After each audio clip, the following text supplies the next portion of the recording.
ang Ginoo manaa kaninyo. Manausab kanimo. Kinutlugikan sa Ebanghelyo sumala ni San Juan. Himayaon ikaw, O Ginoo. Milingi si Pedro og nakita niya nga misunod kanila ang tidun-an nga pinangga ni Jesus. Siya kadtong nagpauraray sa dughan sa Ginoo. Sa ilang pagpanihapon o dangutana, Ginoo, kinsa ba ang magbudhi kanimo? Sa pagkakita ni Pedro kaniya, mingon siya kang Jesus, Ginoo sa may dangatan nining tawhana. Si Jesus mitubag, kudbot ko nga siya magpabiling buhi hangtod sa pagbalik, unsa may labot mo. Sunod lamang kanako. Busa mikaylap ang balita diha sa mga sumusunod ni Jesus nga dili mamatay ang maong tinun-an. Apan wala mingon si Jesus nga ang tinun-an dili mamatay. Igo lamang siya mingon kun buot ko nga siya magpabilig buhi hangtod sa akong pagbalik unsa may labot mo. Kini siya mao ang tinun-an nga nagmatuod nga nagsulat niining mga butanga ug nasayod kami nga tinuod ang iyang gisulti. Ang Ebanghelyo sa Ginoo. Paligban lingkod. So, magandang tanghali bayan. At sa ating kapitan dito sa Barangay Hambawan, no? Hambawan. At sa mga barangay officials at sa ating mga chapel officials dito sa Hambawan. May bisita tayo from different places sa ating bansa, no? Dahil supposedly ngayon ay National Convention sa Catholic Faith Defenders sa buong Pilipinas, pero naudlot, hindi natuloy, no? So saksak sinagulan niya akong wali ha, bisan nahirapan sa kalisod sa pagsasalita ng mga salitang ugat na binubuo ng mga barikos, no? So sa ating Ebanghelyo ngayon na si Pedro para kay John. Pero si John is very close po, intimate, very intimate sa ating Panginoon. Sabi dito, nagpauraray kanunay sa dughan sa Ginoo si John. Kung sa may tabuan ni Lord kung mamatay na ka, patyon na ba ka? Yun ana si Saint John, grabe ang iyang contemplation to the divine person who is Jesus. No? Tanawa ang image nga ang presentation sa gospel, si Saint John nagpauraray sa dughan ni Jesus. Sa tanang the rest of the apostles, among the 12 apostles, si John ang pinaka-close ni Kristo. Tingnan nyo, sino ba yung hindi nag-reject ni Kristo? Si John lang. Si Peter na nagtanong, anong mangyari sa kanya, Lord? No? Anong nangyari sa iyo, Pedro? Baka kun ka, liar, evil ka. No? Nag-promise ka pa sa akin, Pedro, na magpakamatay ako sa iyo, Lord. Anong nangyari? Hindi pa tugtugaok ang manok. Ano nangyari ni Pedro? Dinideny niya si Kristo 3 times. Di ba? So ngayon, sabi ni Saint Augustine, ito po, maganda po ito. Mas mabuti na bago tayo gigising at bago tayo gagawa ng mga gawain natin araw-araw, mga kapatid, let us all together reflect the word of life Pero sa pagising natin, yung balita no? Balita sa TV. At dahil doon, nawasak na yung isipan mo. Instead, we proclaim the word of life. Anong nangyari sa atin? We proclaim the word of death. No. Gossip. At ito yung nangyari ni Pedro.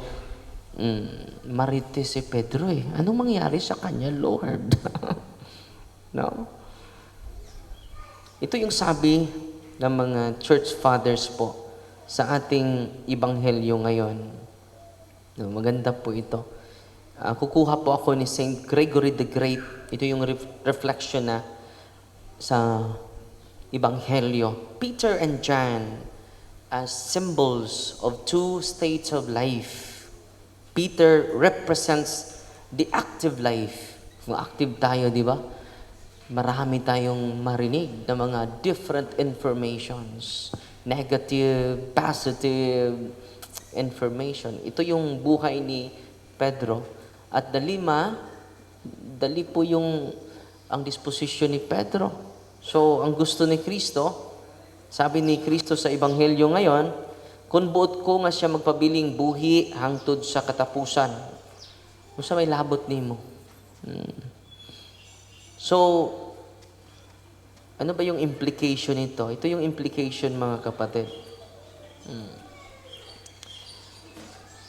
Our discipleship to Jesus do not measure our mission against another. No?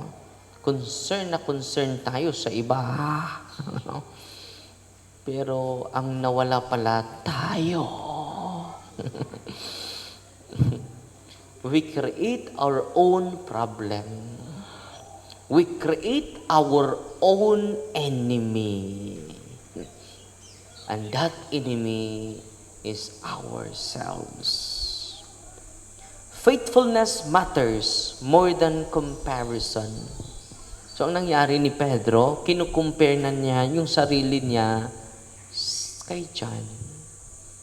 So, ang gusto ni Kristo, faithfulness matters more than comparison to others.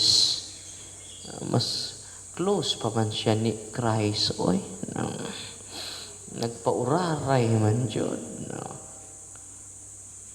Holiness begins with obedience to Christ personally. So, ang punto dito, mga kapatid, since Peter was fervently attached to John, concerned daw siya ni John, naging attached na siya ni John, and desiring to have him as his companion, he said, "And what shall this man do?" Christ checked his unseasonable curiosity. Unseasonable curiosity, unmeditated concern. Mura pong concern ko no? Ang sagot ni Kristo, ito yung sagot ni Kristo, Jesus redirects Peter toward personal discipleship. Do thou follow me? Sunod lang nako, Peter. Ay nasig concern ni John. Focus sa pagsunod sa akin. No? Because holiness begins with the obedience to Christ personally. So, focus tayo sa pagpatubo sa ating pag-ibig ni Kristo. Yan ang pinaka-importante. At ito po yung dalawang, si Pedro is active, while Saint John is very contemplative. Sabi ni Saint Gregory, ito yung sabi niya,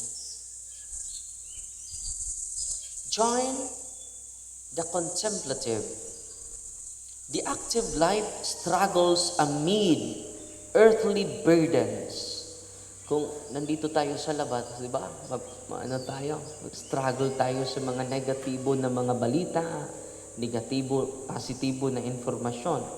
At makaapekto po yan sa ating disposisyon. While the contemplative life already tastes heavenly realities, thus Peter dies a martyr, while John remains spiritually through contemplation and witness. So ngayon mga kapatid, si Pedro namatay na martir. Si John, hindi po siya namatay na martir. He died a natural death. Sa pagkatanda na niya, more or less more than 100 years. So ano ba yung implication nito? The church needs both action and contemplation. Hindi lang puro contemplation, may action din. Hindi lang puro action, may contemplation din. So lahat ng ginagawa natin, katulad ngayon, no? Very active tayo. I hope we bring it to the contemplation. Paano ba mag-contemplate, Father? No? Makakontemplate tayo ng maayos when we detach ourselves from this world and to attach ourselves to God. No? Kahit andito tayo, kahit magulo yung mundo, nagigira na dun sa sa Holy Land at sa Iran, Amerika at Iran, Russia at ang Ukraine, ang Senado versus Senador, nagigira na sila. Congressman versus congressman, nagigira na. I hope we will detach from this chaos and bring everything to contemplation. Ano yung contemplation, Father? Katulad ni John. Contemplative life already tastes heavenly realities. Yung lahat ng mga ginagawa natin is inspired by divine truth. Not by human truth, human knowledge, human perspective. Earthly level lang yun. No? So kahit grabe yung katulad ng first reading natin, i-connect natin sa first reading. Dahil grabe yung contemplation ni Saint Paul. Grabe. Just imagine nabilanggo siya. Ilang taon? 2 taon. Anong kasalanan niya? Wala. Inosente siya. No? Ito po. Sa amin ni Saint Augustine of Hippo, sa kanyang reflection sa first reading, itong mga, alam nyo, itong mga struggle natin, itong mga problema natin, cute lang. At nakipa na tayo. Nawasak na tayo. Kasali itong nagwali. Sabi niya, the Word of God cannot be chained. Ang salita ng Diyos ay hindi kailanman mabilanggo. Kahit yung messenger ay nabilanggo. Pero yung message ay hindi mabilanggo. Kailanman. Yung mensahe ng Diyos. Amen? He writes, sabi ni Saint Augustine, nandito ito sa kanyang aklat, The Sermon 302. Paul was bound in body. But the Word of God was not bound. Nabilanggo si Pablo. Pero yung pagkabilanggo niya, hindi siya na-discourage. Patuloy niyang isiniwalat ang kabutihan ng Diyos kahit sa loob ng bilangguan. Amen? Yung mga security guard, mga warden, na-converted. Na-Christianize, no? For 2 years ni Saint Paul, no? He sees Acts ending triumphantly. Emperor Caesar possesses political power. Di ba? Si Caesar, yung makapangyarihan sa panahon niya. But Christ reigns spiritually through apostolic preaching. Di ba? Nabilanggo si Pablo dun sa Roma. Kung pupunta kayo sa Roma ngayon, wala na po yung nag-persecute sa ating simbahan. Yung mga emperador, wala na po. Kahit isa. Doon sa Roma, wala ng emperador. Ang nanatili, ang ating Santo Papa.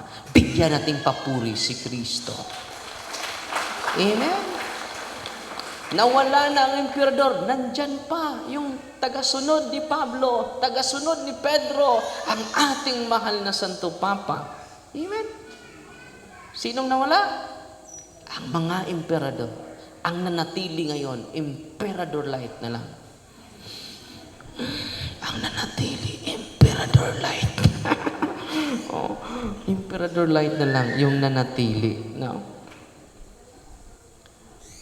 Dito po, Paul's captivity therefore becomes a visible sign of Christian victory amid persecution. Wow. Kung tayo pa noon, nag-evangelize tayo, meron lang sasaway sa atin, hindi na tayo magpatuloy. Mapauglupot. Mapaukipot.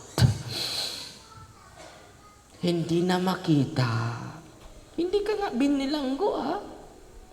And then, hindi ka na nagpatuloy. Nung una, very inspired. Ngayon, expired. So, very inspiring po ang first reading natin. Sana kapag may persecution, may rejection, may abandonment, let us focus in Jesus. Look at St. John. Siya lang yung nanatili sa paahan ng cross. Why? Because of contemplation. The power of contemplation, you will not reject Jesus.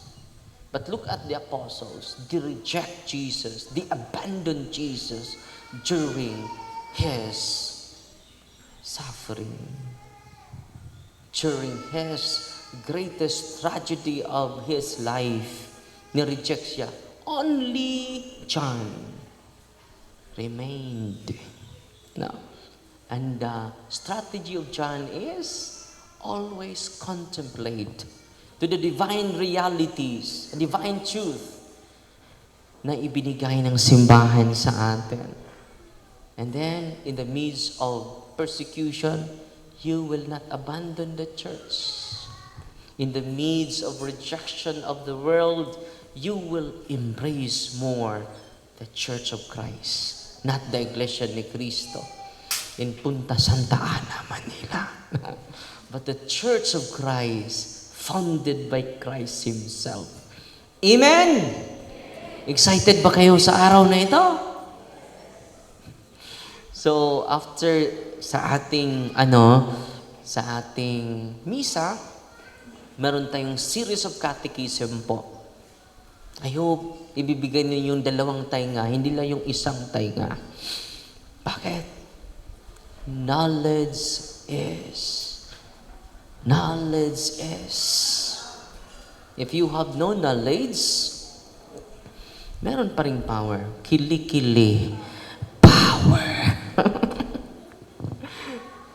When you increase your knowledge, you will increase your faith. Dudubli yung pananalig natin sa Panginoon. And kung dudubli yung pananalig natin sa Panginoon, dudubli yung pag-ibig at commitment natin sa Diyos. Mamaya, i-highlight ko po yung Eucharistic miracle after sa series of catechism, yung climax natin, yung Eucharistia po, the bread of life. The bread of life. Yun po ang rason. Yan lang po yung rason bakit nandito tayo. No? Pero huwag kayong mag-alala, luto na ang humba. No? Luto ng dinugaan. No? Maghiusa tagkaon niya. No? Kanang pagkaon niya, dula sa taon niya. First quarter, nanay versus nanay. pag andam na mo, ang mudaog aning atong dula, dili tong daghag shot. Ang mudaog sa atong dula, katong daghag singot. Bahala na guay shot. Abi ninyo, kita God, seryoso na kaitas kinabuhi. Di na ta mo apil og dula. Hibaw ba mo? Ang dula mo na makalig-on sa tagsa-tagsa na to karelasyon. Tanawa, kinsa man to imong barkada. Kinsa man to imong close. Kadtong imong kadula. Tinoo dili. Mo nang karong adlawa, magdula ta.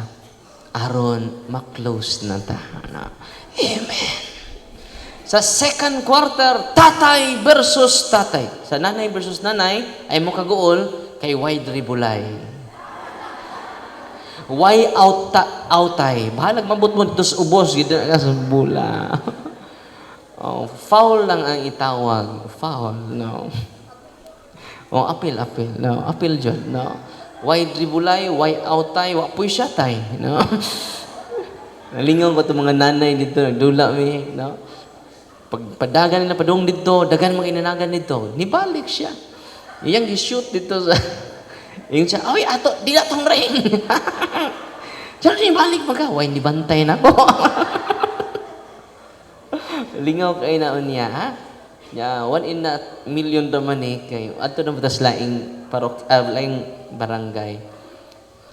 Ikaduha, second quarter, ang atong mga tatay. Tatay versus tatay. Yung tatay mampug ko. No? Sorry kung maduwa sa mga tatay, no? Kaya nagko nagtiyan, no? Dali na. Oh, dali na mo kapoy, no? Ikatulo, oh, mga dalaga versus feeling dalaga, no? Katong mga secondly single, katong mga byuda. Mga single naman to sila, no? Mga dalaga versus byuda. Oh, waga po na tribulay. Wapoy outay. Wapoy siyatay. Nindot kayo, no? Sa fourth quarter, no? Mga ulitaw versus secondly single. Mga ulitaw ug mga byudo. Ulitaw mo po ng byudo. Secondly single lang, no? Sa fifth quarter, mga pisot versus pisot. Ito, mga bata. Ito mga bata. Yan na po yan sa, ang akong bana, Father, pisot pa man, paapila! Bitaw, mo na itong katapusan after sa atong panihapon unya. Kuman sa atong katikisem, panihapon tanya, mas itong panihapon, mauna na atong himuon. Ang sports and evangelization mani. Unya atong personal na pasalamatan ang mga nag-ihaw, nagluto, naghiwa sa lamas, no? Atong pangayoon nila mga ngan unya ug magpasalamat ta personal sa ilaha. Nya salamat kay ninyo. Nya karong adlaw ni hilak ang Ginoo sa kalipay. Amen. Atong pakpakan ang tanan nga ni adin hitaron. Ug palihog banindog apil ang nangatog.